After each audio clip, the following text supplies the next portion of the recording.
Hi, I'm David Weegenaar. Today's date is the 20th of November 2017, a Monday. This is week 54. Session number 1 for the week. I bring you chess sessions daily other than Sundays for obvious reasons. And so I'm going to get right into it right now. So I hope you enjoy today's game. It's actually very, very hard for you to get to see this game anywhere else because it's probably lost in translation somewhere. So here we go without further ado. And I've changed the chess design on the board, or the board design has changed. So I found the other one was a bit too dark. So here we go with the same background. Here we go. Now, can you guess what this game is going to be? Can you guess what it is and who it is and all that sort of stuff? Okay, so no chocolate fish for the first move, but I will give you a clue. This is a match game in Amsterdam, or Amsterdam as it's called, 1920. And white is Dr. Max Erver from Holland or Nederland. And black is none other than Richard Reti. Now, both those names are famous chess players, world champions, both of them. So this is played in 1920. This is before my father was born in Amsterdam. He was born in 1925. So this is 5 years before my father's birth and 6 years before my mother's birth. Right, now here we go. So it's a 2 knights defense. So here we go with the opening moves. I'll get the mouse off the playing field because it's on there. I'll take it right off. E4, E5, both very consistent moves. Knight F3, these guys know what they're doing. Knight F3, Knight C6. These are the Gary Kasparovs of old and the Magnus Carlsens of old. Bishop C4. Now, as said, you will not be able to get this very easily because it's in a very old book that I've got. And this book is actually called 50 Great Games of Modern Chess. See?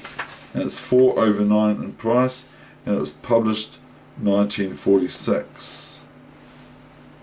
So here we go, 1920, Amsterdam match game between these two.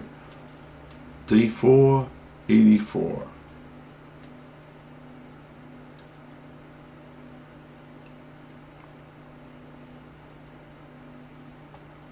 Castles. Typical for Erver to play this for white. Look at this move, Knight E4, taking another pawn, Rook E1, D5, protecting the knight, and also attacking the bishop on C4, this pawn. And now we have well-known material, even I know it, Bishop D5. You say, well, hang on, that's losing a piece, isn't it? Queen D5, Knight C3. Now notice that nothing can take that knight on C3. Not the knight, C3, because of check to Rook E8, and not the pawn, can take it, but at a serious loss of black's material by Queen D5. So it's very, very good for you to be able to see these moves even though there's a pawn in the way. And so this is well-known territory. Queen a5.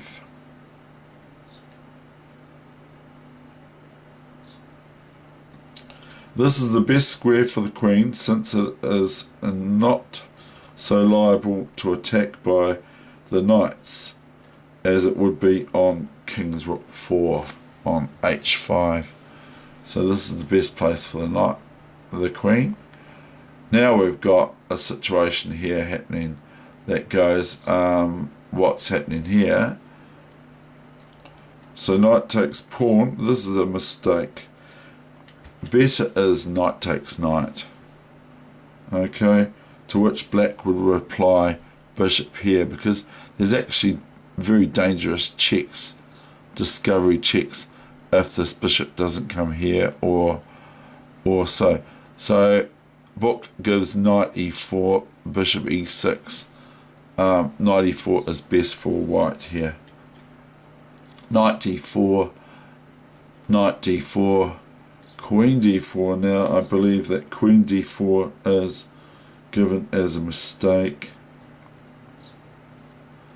but this whole thing is bad for white, because now notice that the knight is defended with the f pawn, but it does leave black's position a bit open.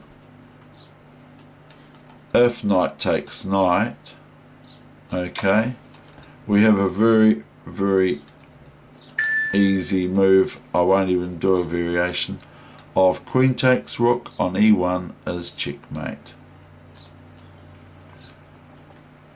Also, if this pawn biffs the knight away,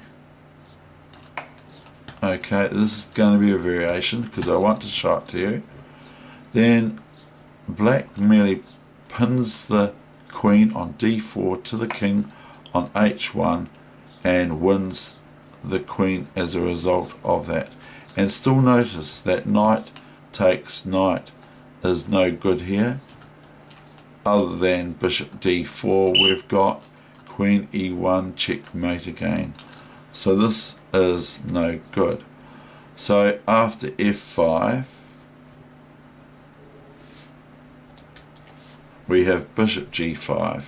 Now black's threatened with moves like queen d8, etc. from Max Erver. And of course the knight cannot take the bishop because it's check to the king on e8 with the rook on e1. Queen c5, queen d8, king f7,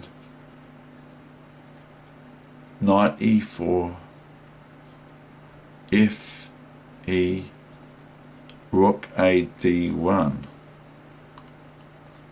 bishop d6. Look at this, bishop d6. Now Reti is giving away an exchange at least, because if the queen takes the rook, which it does I believe, then black merely plays queen g5,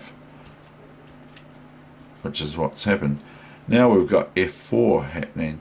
This is quite crazy, eh? So, but black just does not respond with taking on f4.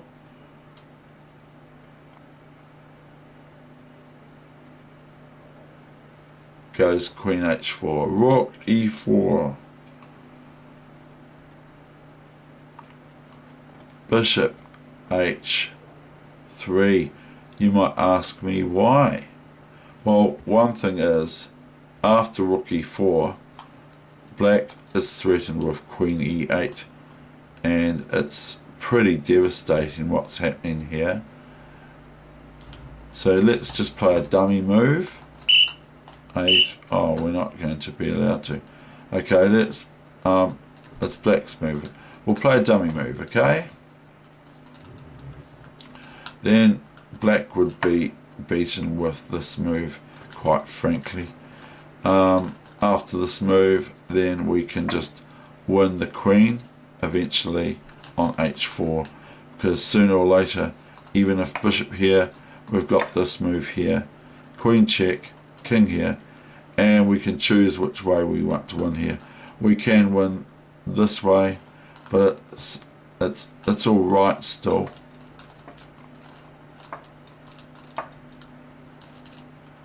Not here, just here, checkmate. Okay, so that's just some ideas for black to look out for. So black plays bishop h3.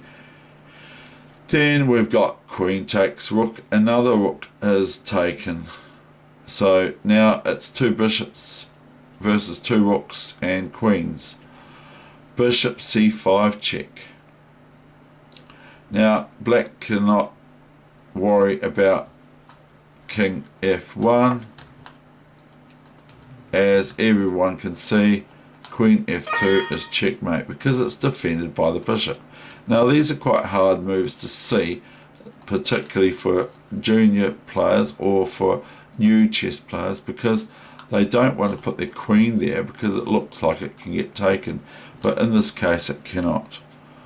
So we have bishop c5, and then we have the main line, which is king h1. Now we will shadoub everything. Bishop g2, king g2, queen g4 check, king f1, queen here, king there, queen f2 checkmate. There are other ways to win for black, but this is the most finite. Okay, I hope you enjoyed that session. It's 12 minutes long. Thank you.